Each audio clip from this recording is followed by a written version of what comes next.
G'day, welcome back to the channel and welcome to this edition of MGUY News for Thursday the 23rd of May 2024. So I mentioned this story in EV News a couple of days ago about a battery storage system that had caught fire and just kept reigniting, and now apparently, as per the headline, Otay Mesa battery facility fire could take weeks to put out entirely. A stubborn fire at a battery storage site in Otay Mesa is burning for the sixth day. Fire officials are preparing for it to potentially take weeks to put out. We're not sure. We're preparing for the worst and making plans to be here for a long time, 2 to 4 weeks, and we'll reevaluate then, said Captain Brent Pascual with CAL FIRE San Diego. The fire began last Wednesday at the Gateway Energy Storage Facility, and flare-ups over the weekend put evacuation warnings for the surrounding area back in place. Pascual said things began to reignite Friday night.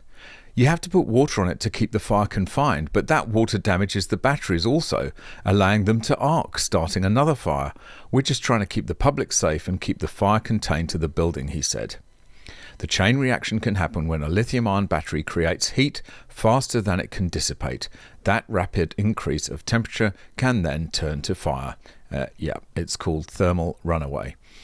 And once these fires in battery storage systems like this get going, you just don't know when they're going to stop. Here's another sign that the EV market is slowing down and legacy car makers are just putting their EV plans on ice. VW delays US launch of ID.7 EV. The German automaker previously planned a US showroom debut for the sedan in the third quarter. Volkswagen of America is delaying the launch of the ID.7 electric sedan in the United States and Canada for an unspecified amount of time. The German automaker previously said the mid-size model would launch in the US in the third quarter. The company's decision to delay sales of the ID.7, which is similar in size to the discontinued VW Passat, comes as EV demand slows and Americans continue to migrate out of sedans in favor of crossovers and SUVs. Volkswagen is committed to making market-driven choices while listening to our customers, the automaker said in a statement Wednesday. As market dynamics continue to change, Volkswagen is delaying the introduction of the ID.7 sedan in the US and Canada. So we've really got a perfect storm in the electricity market at the moment. On the one hand, we're getting rid of coal and gas-fired power stations, and we're having to rely on unreliable wind and solar. But on the other hand, we're adding more demand into the grid for electric vehicles firstly, and also for artificial intelligence, because those data centers suck huge amounts of power out of the grid. And guess what? Electricity grids creak as AI demands soar. There's a big problem with generative AI, says Sasha Lucioni at Hugging Face, a machine learning company. Generative AI is an energy hog. Every time you query the model, the whole thing gets activated, so it's wildly inefficient from a computational perspective, she says. Take the large language models, LLMs, at the heart of many generative AI systems. They have been trained on vast stores of written information, which helps them churn out text in response to practically any query. When you use generative AI, it's generating content from scratch. It's essentially making up answers, Dr. Lucioni explains. That means the computer has to work pretty hard. A generative AI system might use around 33 times more energy than machines running task-specific software, according to a recent study by Dr. Lucioni and colleagues. The work has been peer-reviewed but is yet to be published in a journal. The boss of National Grid said in a speech in March that data centre electricity demand in the UK will rise sixfold in just 10 years, fuelled largely by the rise of AI. National Grid expects that the energy required for electrifying transport and heat will be much larger in total, however. Yeah, absolutely. We've got AI, and you can't burn gas anymore, you've got to use electric heat pumps. Reality has to hit home at some point. The grid cannot magically create more electricity for all these demands. It will eventually fall over. It's just a matter of time.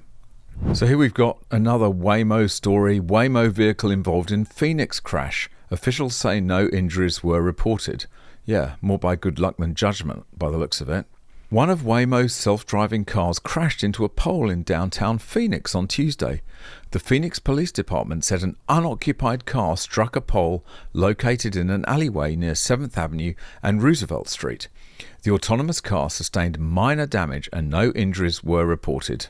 Jerica Mitchell told 12 News she's visiting Phoenix and decided to try out the Waymo service by ordering a ride. Well, she won't be doing that again, that's for sure. As Mitchell was waiting for the car to arrive, Mitchell recalled hearing the crash. "It never made it to pick us up," Mitchell said. Waymo has not responded to an inquiry from 12 News about the crash. I bet they haven't. And another brilliant Waymo story. This just goes to show how great Waymo self-driving taxis are. They crash into things and they can't stay in lane. Fantastic. Viral video shows Waymo driverless car in Phoenix struggling to stay in its lane. Take a look at this footage of a Waymo driverless here in town struggling to stay in its lane. What would you do if you saw this on the road? We caught up with a man who shot this clip. Chris Simmons was driving behind that Waymo along 15th Avenue south of Thomas. In Phoenix, you can see it keeps kind of weaving to the right towards the curb, back again. We reached out to Waymo trying to get some answers. Why does this keep happening? We're still waiting to hear back. Now, some have speculated because it's going viral online. The flatbed truck carrying a tree in front of it may have confused the car's sensor. Well, if it's confusing the car's sensors, then the car should not be on the road.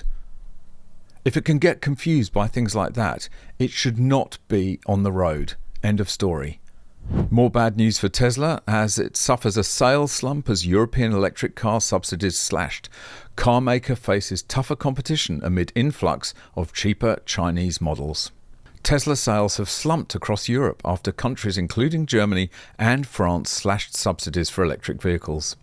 Sales at the Western standard bearer for electric cars fell by 8% across Europe and the UK in the first 4 months of this year.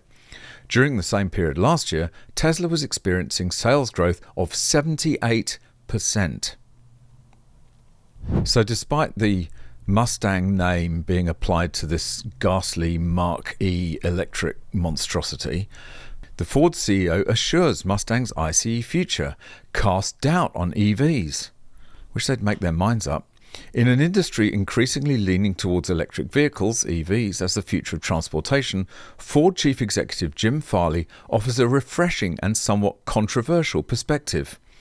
During his recent visit to the UK for the 81st Goodwood members meeting, Farley shared his candid thoughts on the future of vehicle powertrains, suggesting that battery electric vehicles, BEVs, may not be the definitive solution.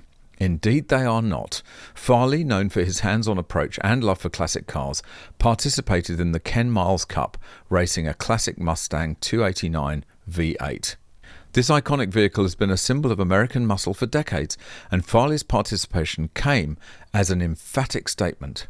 When questioned by Autocar about the future of internal combustion engine, ICE, Mustang in the face of global electric mandates, Farley's response was clear and thought-provoking. "Are you sure? I don't think we know." He elaborated that for specific applications such as commercial use or heavy-duty tasks, electric power is a terrible solution. Farley pointed out the limitations of BEVs for specific use cases, such as ranchers depending on utes in the US or tradespeople needing reliable transit vans. Even the most radical decarbonising politician can't afford to be on the wrong side of the customers, he emphasised, highlighting the practical challenges inherent in a total EV transition. Wow.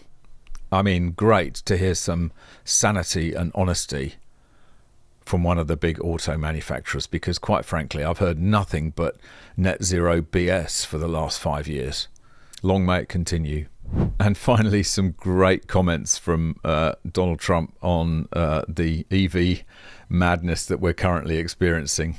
Now they want to go to an EV. Everybody has to have an electric car. Is that wonderful? They don't go far. By the way, that ends on the first day. First day.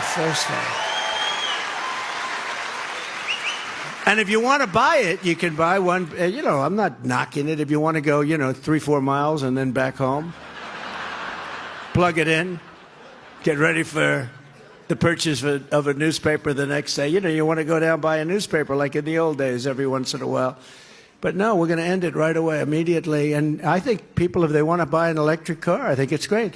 But they have to be able to buy gasoline powered. They have to be able to buy hybrids. The hybrids are good, the hybrids are good. But the electric, they don't go far. They're very expensive, and they're all going to be made in China. Absolutely. I mean, God, he might polarize some people, but at least he's going to make the right policy decisions in terms of net zero and EVs. So let's hope for that. That's just about it for this one. Thanks very much for watching. Hope you enjoyed it. See you in the next one. Bye for now.